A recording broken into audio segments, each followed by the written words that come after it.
Sudah ada 9 unit di situ guest house.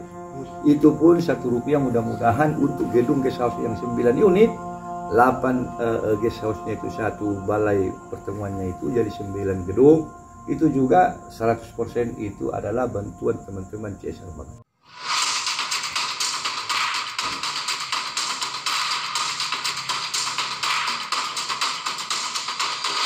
Assalamualaikum warahmatullahi wabarakatuh. Waalaikumsalam warahmatullahi wabarakatuh. Salam hormat. Bincang-bincang tipis-tipis kembali menjumpai Anda bersama saya Herman Tale Daulay di channel YouTube Tale Trias Info, sebuah channel yang mengangkat isu yang menjadi perhatian publik dan akan diiris-iris menjadi tipis-tipis. Saat ini saya menghadirkan bintang tamu, abang Anda, Haji Sahrul M. Pasaribu, SH, Bupati Tapsel periode 2010 dan berakhir masa jabatannya 17 Februari 2021. 2021 ya Bang ya. Ya. Nah, Bang, tema yang kita bahas di sini adalah soal desentralisasi, di mana isu pemekaran kembali mencuat. Salah satu yang ikut serta dalam pemekaran ini secara nasional adalah adanya keinginan masyarakat Tabaksel ingin membentuk provinsi Sumatera Tenggara. Tanggapan abang Anda? Baik, assalamualaikum warahmatullahi wabarakatuh. Horas. Ya, menanggapi isu yang mulai muncul kembali pembentukan daerah otonom baru dalam rangka melaksanakan program desentralisasi, tentu kalau itu benar sangat baik. Tapi yang perlu digarisbawahi, kalau mekar sebuah daerah, apakah kabupaten, apakah provinsi, harus kita lihat dulu semangatnya, apa yang ingin diraih dengan pemekaran. Tentu kalau terjadi semua pemekaran harus approach-nya, pendekatannya demikian saya. Bicara Sumatera Tenggara, saya kira secara objektif ya, dari rentang kendali kepada kepada pelayanan masyarakat ya, kalau sudah dibuka, apalagi nanti berakhir COVID segera, saya kira Sumatera Tenggara sudah memenuhi persyaratan. Kalau betul sudah dibuka pintu untuk melakukan pemekaran provinsi. Untuk rentang kendali sedikit Bang, kalau kita yang sekarang ini dari Natal ke Medan itu, kalau nggak 18 jam itu. 18 jam sekian ya. Jadi, kalau dimekarkan nanti ibu kotanya isi ribuan lah. Udah ini dulu semangat ini kan sudah lama ya, sangat lama. Jadi waktu saya menjabat mulai 2011 setelah mengkonsolidasi tugas-tugas berat saya pada saat saya dilantik di Tapsel 12 Agustus 2010, mengkonsolidasi kemampuan finansial, kemampuan keuangan daerah Tapsel, termasuk kerja berat saya pada waktu itu untuk memindahkan ibu kota dan pusat pemerintahan dari Provinsi Pirok. Seiring dan simultan juga semangat pemekaran pada saat itu menuju 2012, 2013 ya, saya pada waktu itu ya semacam koordinator kota Baksel dari 4 kabupaten satu kota. Saya sendiri menyatakan pada waktu itu ada beberapa teman-teman ya, pada awalnya ada yang menyebut sebaiknya ibu kota itu Tapsel, ada juga menyebut Gunung Tua, tapi saya pada waktu itu cenderung adalah Sidimpuan. Itu menjadikan dia sebagai kota jasa dan kota pendidikan ya, Sidimpuan. Sebagai ibu kota dulu. Ya. Sehingga nanti, tapi alhamdulillah syukur kalaupun sedikit agak terlambat, semua sepakat pada akhirnya Sidimpuan lah yang menjadi calon ibu kota Sumatera Tenggara itu. Bang, ini kita sedikit iris-iris dulu ya Bang ya. Semangat pemekaran itu kan katanya satu tentang kendali, yang utama itu meningkatkan kesejahteraan. Berikutnya itu optimalisasi pelayanan publik. Gimana menurut Abang? Ya, rentang kendali itu, kalau misalnya rentang kendalinya jarak misalnya lebih dekat pelayanan pemerintahan provinsi kepada kabupaten kota, kos kan berkurang. Kalau sudah kos berkurang, pastilah itu umurannya kan kesejahteraan. Yang kedua adalah terjadi akselerasi percepatan mendayagunakan sumber daya alam yang dimiliki, sumber daya manusia yang dimiliki di Sumatera atau di Tabaksel yang sekarang yang calon, katakanlah calon kalau betul sudah dibuka moratorium ini sebagai calon provinsi Sumatera Tenggara itu. Dari aspek kekayaan sumber daya alam, saya kira Tabaksel atau calon provinsi Sumatera Tenggara seperti yang Adinda bilang, saya kira tidak kalah lah dengan rencana famili-famili kita di provinsi atau zona-zona tertentu yang ingin melahirkan sebuah provinsi. Saya yakin Tabaksel atau calon Sumatera Tenggara tidak akan kalah. Bisa Bang jelaskan nggak potensi apa yang bisa diangkat di Tabaksel untuk bersaing tingkat nasional dan internasional? Kalau untuk nasional di Tabaksel itu sudah existing ya, sudah jalan. Misalnya di Tabaksel itu mas, tambang mas Batang Toru. Potensi mas ada di mana? Terus yang paling pembangunan masa depan, energi baru terbarukan. Saya yakin di Sumatera Utara yang paling kaya mungkin nanti kalau dikelola dengan baik adalah energi listrik yang ramah lingkungan. Sekarang sedang konstruksi itu di Sipirok Marancar Batang Toru yang disebut PLT Batang Toru. Saya sebut PLT Asimarburu dengan manajemen dulu. Itu potensinya PLT itu 510 MW itu di Tabaksel. Masih ada juga di Tabaksel masih PLTA di Aigila itu di Porta 114. Itu saja sudah 524 MW. 624 MW. Di Tabaksel di sekitar Sipirok, di sekitar Tor atau di belakang Tosibo di sana. Panas bumi yang satu aliran dengan Sol yang ada di Tapur. Sarula operasional lemah itu. Panas buminya itu di bawah tanah itu satu aliran. Maka banyak orang tidak tahu. Di Madinah juga ada dulu. WKP wilayah kerja pertambangan Sol yang ditapur di Sarula itu namanya di departemen itu WKP Panas Bumi Sipirok Gunung Sumberwali. Bayangkan. Ini adalah lanjutan dari Yunokal dulu, Pak. Ini orang banyak nggak tahu. Jadi maka sedikit dapat Tabaksel itu, Pak. Kalaupun yang menghasilkan Sarula karena menggunakan nama Tabaksel Siwalwali, Sipirok dapat sedikit Tabaksel di situ. Ratusan juta lah di situ dapatnya. Panas bumi ada juga di Tabaksel dan di Marancar. Di Sipirok sangat di Madinah sangat banyak panas bumi. Saya yakin energi baru terbarukan ini yang menjadi harapan kita sebagai bagian dari Indonesia, bagian dari PBB sudah ditandatangani. Saya lupa beberapa tahun yang lalu oleh Bapak Presiden, Indonesia tahun 2023 mungkin harus sekian persen energi listrik hadir dari energi baru terbarukan. Dalam arti bukan dari solar, bukan dari listrik saja, bukan lebih. Jadi potensi dari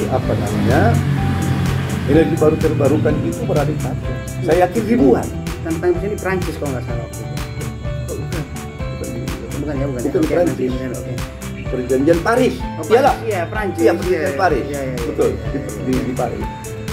Jadi apa itu namanya? Kalau itu ditumbuh kembangkan, kok sudah mulai jalan, maka itu nanti sangat mendukung pemerintah provinsi Sumatera Tenggara manakala terbentuk. Bang, ini juga nih, kopi Sipirok juga kan udah mendunia juga nih, udah nyampe ke Amerika sana saya lihat. Abang juga salah satu pelopor kopi Sipirok ini, bikin sampai masuk MUI kalau nggak salah dulu. Kalau bicara masa lalu Sumatera Utara ya, kopi pertama terkenal itu kopi Mandailing. Kita bukan kopi Sipirok. Bukan yang dikenal, saya tidak tahu. Tapi bahwa kopi Sipirok sudah lama, ya. Sebelum lagi Indonesia merdeka. Tapi kalau kopi Mandailing duluan dikenal di negeri Belanda atau di Eropa. Baru mungkin kopi Sipirok ini timbul tenggelam. Ada lagi satu lagi. Ini mungkin orang rakyat kita di Tabaksel pun tidak ngerti. Di mana itu kopi Sidikalang, Pak? Jadi ini dulu Sidikalang, kopi Dairi, kopi Mandailing, kopi Sipirok. Sebelum Indonesia merdeka pun sudah ada yang saya tahu. Nah, cuman tinggal. Nah, setelah saya terpilih 2 tahun saya terpilih, kembali lagi saya gairahkan ini. Kita dorong ini. Ada saudara Ayub Pulungan. Ya, dia yang menjadi inisiator kami BK penuh pada tahun 2014 membuat festival kopi di alun-alun Pasar Sipiro. Sehingga memecahkan muri 3.000 sekian orang. Terus 2015 kita bikin. Dan setelah itu dalam rangka promosi. Setiap tahun asalkan ada pameran pembangunan. Apakah pameran pembangunan pada event hari atau HUT Tapsel atau HUT RI, itu selalu kita bikin lomba meracik atau barista kopi. Saya bersyukur selama saya memimpin terjadi peningkatan yang cukup signifikan dari 3.000 sekian menjadi 6.000 sekian. Dari 2.000 sekian menjadi 6.000 sekian, atau naik selama saya memimpin 215% dari luasan area kopi itu. Jadi dan lebih syukur lagi apa yang diwariskan nenek moyang kita kopi Sipiro itu sudah mendapat pengakuan dari negara internasional ini. Ya, kalau dari Dirjen Kekayaan Intelektual berupa indikasi geografi, itu sertifikat. Jadi tidak boleh lagi ada orang lain nanti kopi Sipiro disebutnya misalnya kopi daerah A, B, C, nggak boleh. Ada stempel, ada label gitu. Ya, jadi itu kita harapkan kepada pemimpin baru ke depan supaya mendorong terus promosi dan meningkatkan kualitas petani. Mungkin dari aspek luasan memadai. Kalau saya ditanya mana yang paling skala berkas untuk spesifik kopi ini yang sedang berdiri ini adalah kualitas. Indikasi jumlah penduduk untuk kembali ke Sumatera Tenggara dulu Bang Anda ya. Okay. Sumatera Tenggara itu meliputi Pecan Tabaksel dulu kalau nggak salah Bang ya, Madinah, Palas, Paluta, Padang Sidimpuan dan Tapsel sendiri ya Bang. Itu rencana pembentukan Sumatera Tenggara ini ya. Dimekarkan dari Sumatera Utara. Ya. Perbincangan di kalangan tokoh elit itu gimana semangatnya Abang sebagai yang pernah menjabat kepala daerah selama 10 tahun? Kalau ya Tapsel masih mengharap itulah, tapi Tapsel ini kan orang pintar juga, memahami kalau saat ini ya kita berharap cepat COVID berakhir, kemampuan keuangan negara kita pulih, pemerintah pusat membuka yang disebut moratorium, semangat itu masih tetap juga. Tapi juga kalau mungkin masih COVID jalan terus, paham juga lah kita beratlah negara itu. Dari sisi Abang kan orang sudah mengikuti sejarah pemekaran rencana pemekaran Sumatera. Kalau persyaratan Tabaksel itu atau yang disebut Sumteng lah, Sumtra lah, saya kira sudah memenuhi.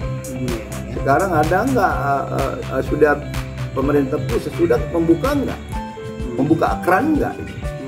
Ya kalau sepanjang belum pula karena kondisi objektif keuangan negara ya kita pun maklumi itu. Tapi kalaupun seandainya seperti itu tentu anak-anak negeri Tapsel tidak boleh pula semangat itu juga padam, harus terus juga ditumbuh kembangkan. Pada saat nanti dibuka keran oleh pemerintah pusat boleh pemekaran supaya jangan lagi melemah ya, supaya jangan lagi nanti hilang data ataupun semangat itu terus dipelihara. Secara dari aspek rentang kendali memenuhi syarat, jumlah penduduk memenuhi syarat, kekayaan sumber daya alam, sumber daya manusia, saya kira ya tidak kalah lah Tabaksel itu misalnya dengan saudara-saudara kita mau di Sumatera Utara maupun di tempat lain untuk berkeinginan mendirikan sebuah provinsi. Para pengkaji otonomi daerah ini Bang memberikan kritik ajam berpijak kepada yang lalu-lalu, pemekaran daerah lalu-lalu, banyak sekali daerah yang sudah dimekarkan tidak seideal yang dicetuskan. Ternyata APBD-nya habis untuk belanja rutin, mengandalkan daudat. Nah, itu gimana tanggapan Abang? Saya setuju kalau ada daerah yang seperti itu sebenarnya. Tapi saya yakin kalau Tabaksel itu kemampuan daerahnya mumpuni kok memadai. Ya. Terakhir Bang, sini ada juga di salah satu poin soal pemekaran daerah itu adalah melestarikan khas kekayaan adat budaya, produk unggulan seperti kita mungkin ada salak Sidimpuan, duren, batang toru, itu gimana? Begini, sebenarnya kalau pelestarian itu mekar tak mekar pasti tetap dilestarikan. Jangan salah statementnya, Pak. Ya. Tetapi kalau dia sudah sebuah provinsi, tentu lebih terjamin lah pengembangannya juga kelestariannya. Jangan nanti salah pula statement seolah-olah kalau nggak jadi provinsi lantas potensi-potensi lokal itu jadi hilang lah. Itu jelas itu. Tapi barangkali akan bisa lebih maju sumber daya atau potensi-potensi lokal itu bisa berbentuk nanti supaya peningkatan kesejahteraan rakyat di grassroots meningkat, misalnya mengembangkan UKM, IKM, bagaimana ada produk turunan salak, bagaimana ada produk turunan sihim segala macam, itu memang mungkin lebih terlibat peluang. Tapi bukan berarti sekali lagi kalau tidak di semua provinsi menjadi hilang, ya kan, supaya lurus dulu kita gitu. Tapi kalau soal perkantoran kantor gubernur di Sidimpuan udah ada.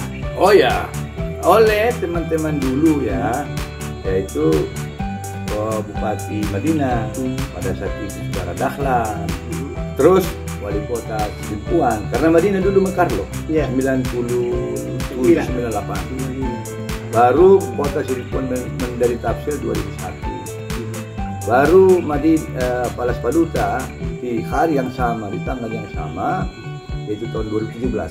Undang-undangnya pun berurut 3738. 2007 Undang-undang 3738. Ya. Ya, valuta panas. Jadi apa tadi yang di pertanyaannya? Semangat mereka maksudnya? Ya. Ya, pada saat kami waktu itu wali kota Sidimpuan yang juga untuk kantor gubernur ya, Bang.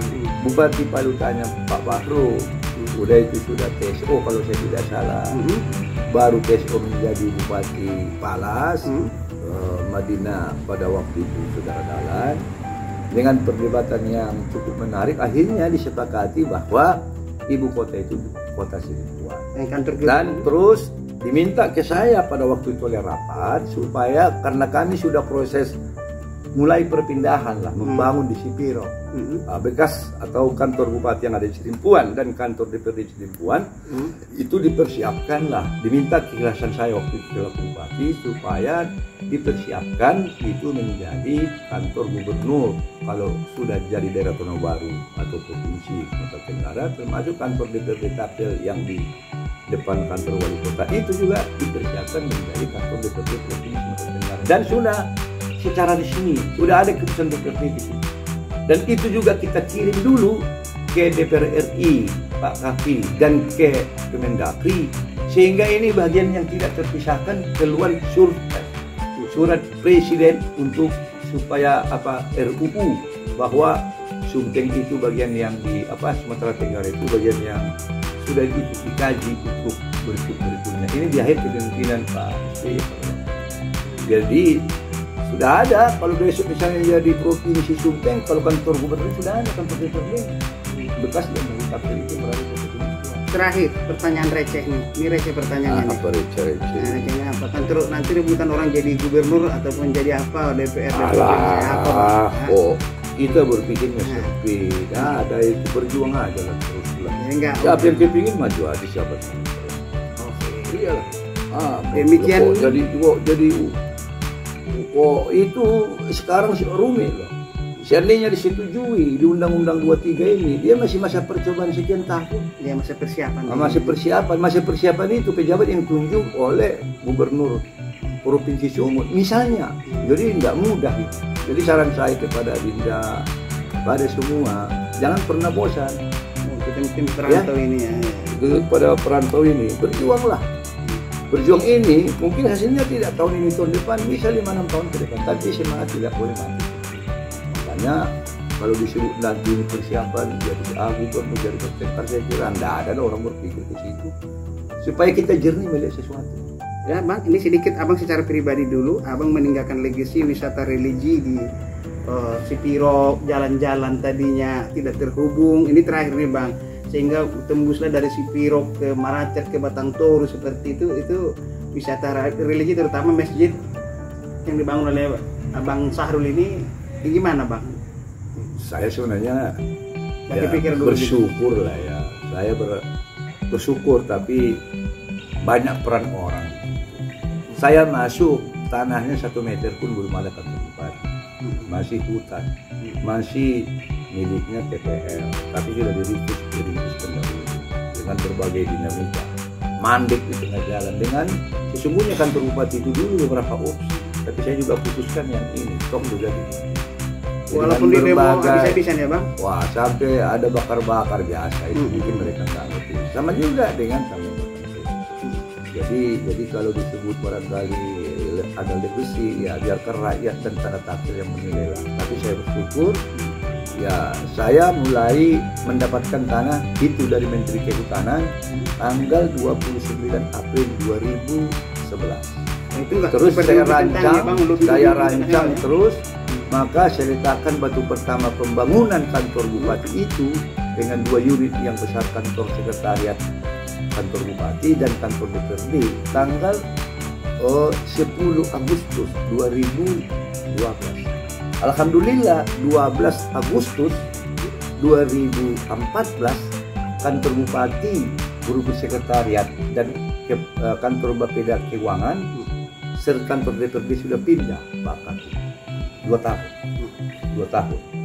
Dan alhamdulillah 2014 ke 2018, di 2018 kami akhir Desember sudah 100% berkantor. Sadar betul saya bahwa pada waktu itu masih banyak OPD itu satu gedung, dua OPD. Secara bertahap sampai saya tinggalkan kemarin di Februari itu sudah finishing, sudah tinggal hanya 2 OPD lagi yang nanti dalam satu kantor 2 OPD dalam satu unit kedua. Saya lihat dari programnya ini kan berkesinambungan, tahun depan saya kira oleh pemimpin baru selesai. Jadi saya bersyukur, bahkan dilengkapi lagi perkantoran itu di samping masjid yang tadi menjadi wisata religi yang Dinda bilang, adalah juga kebun raya 90 hektar. Banyak orang tidak tahu. Hutan kota, ruang terbuka hijau 10 hektar. Di kebun raya itu sudah dibangun menara pandang 7 lantai, 31,5 meter. Syukur tidak ada duit APBD membangun itu. Ya, kerjasama kita lah dengan AR termasuk dengan LIPI untuk kebun raya. Sudah ada 9 unit di situ guest house. Itu pun Rp1 mudah-mudahan untuk gedung guest house yang 9 unit. 8 guest house-nya itu 1 balai pertemuannya itu jadi 9 gedung. Itu juga 100% itu adalah bantuan teman-teman CSI. Alhasilnya Bang, orang yang main ke Paluta kalau nggak main ke kantor Bupati Sipirok itu belum abdol katanya. Itulah yang perantau dari daerah lain, katanya kalau belum ke masjid, belum ke kebun raya Sipirok itu belum lengkap katanya kalau pulang kampung. Jadi pemirsa Tale Trias Info, ini malam sudah larut, sudah hampir jam 2, tapi Bang Sahrul ini masih energi, belum ada rasa lelah di wajahnya. Malah tadi teman-teman saya menjuluki beliau ini Fatima, payah tidur malam katanya gitu ya kan. Saya lalu berpikir malam, termasuk malam. Oke. Demikian bincang-bincang tipis-tipis saya dengan Bang Sahrul M. Pasaribu, Bupati Tapsel 2 periode 2010 sampai 17 Februari 2021. Assalamualaikum warahmatullahi wabarakatuh.